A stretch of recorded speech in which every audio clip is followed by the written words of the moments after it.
maninona mora teneny koa atao viva dia nankely le vaovao salamoe mbola nampivory ny be tanàna sy ny mpanolotsaina ho na omaly tany amin'ny faritra Sofia atao amin'ny hôtely lehibe anankiray ary afa-baraka hono ihany satria azo sary fifidianana loolona nanizingizina ny ministry ny antany omaly fa diso avokoa ny vaovao nalefa teto amin'ny onjam-peon'ny viva sy ny fahita lavitra momba ireo teritery nataony tamin'ireo mpifidy vaventy.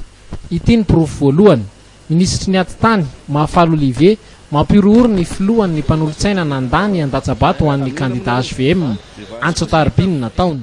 Sao de temps la we bireti le tiawa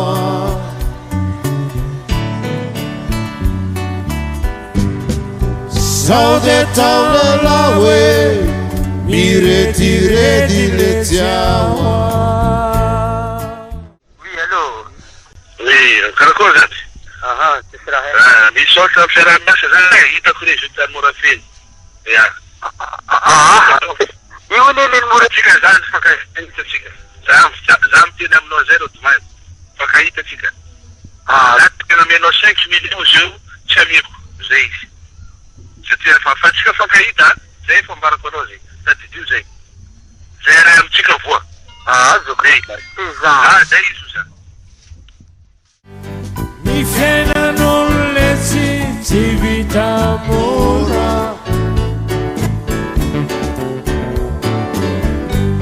Ravo sulla facchio e la ben panacura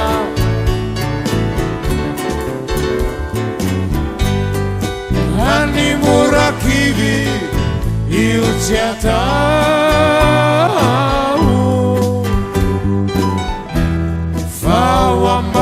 Ciao,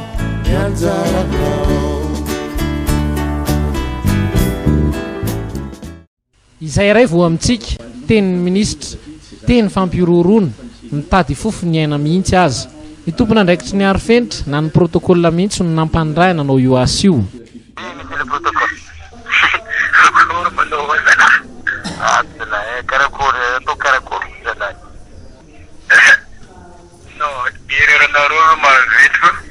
la mangambara fa hitanao resultat zak efa azonay vis-à-vis ny naroagna natsika mety araiky fo sezitra azonay azonao ke naroza lavognoanay efa tsika iady hazana iady amin'ny masiny protocole zalahy ofa nabary loko aminao zay vola mila andehananao tonga de nampody nalavo isiakazy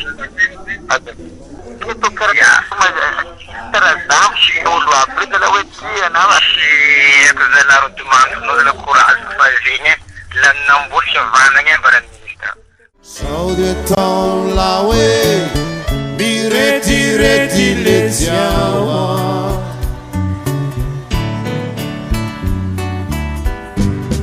Sao de temps la we bireti le tiawa